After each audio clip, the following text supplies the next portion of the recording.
this afternoon at 5 p.m. at the Chairperson's Gulshan office. The Ambassador of the Republic of China, People's Republic of China, called on the acting chairman, Mr. Tariq Rahman.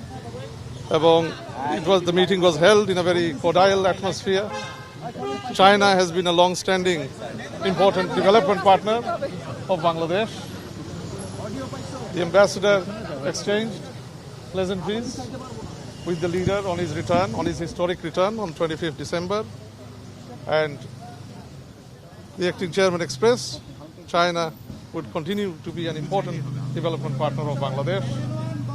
And in exchanging views, there was exchange on the potential elected BNP government's development plan and how we intend to develop the country, and how China also has been important in developing various, partnering and developing various sectors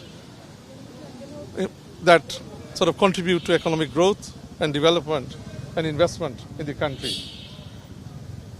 এই মিটিংটা basically আপনার এই জিনিসগুলো একটা basic আপনার exchange of views and প্লেজেন্ট্রিজ এবং আগামী development programme নিয়েই মত বিনিময় হয়েছে।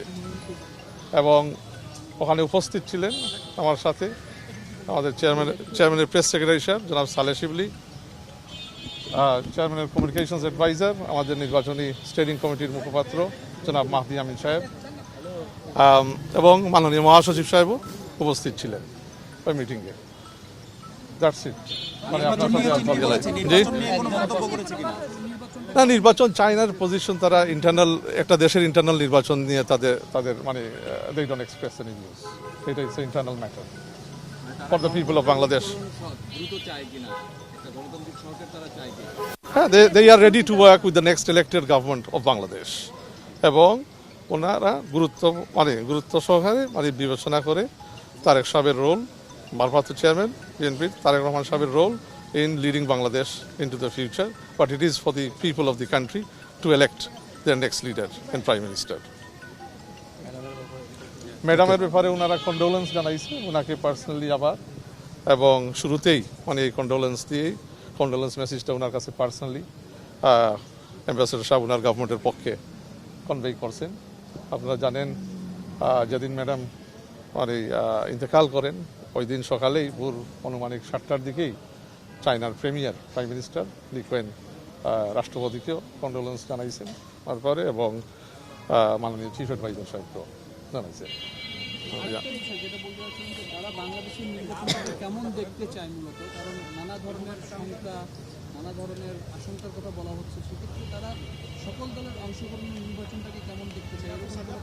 এরকম কোনো কথা হয়নি। তারা যেটা যেতে চায় যে they are ready to work with the next elected government of Bangladesh. তাদের পলিসিতে ইন্টারনাল ম্যাটার নিয়ে how people choose their leaders ওই রকম তাদের কোনো নীতিনির্ধারণী নাই যে তারা একটা ইন্টারনাল দেশের ব্যাপারে ভিতরে এবং তাদের ডেমোক্রেটিক ফ্র্যাঞ্চাইজ কীভাবে তারা ধারণ করে ওইগুলো নিয়ে তারা তাদের পলিসি নাই to express on those matters. Thank you.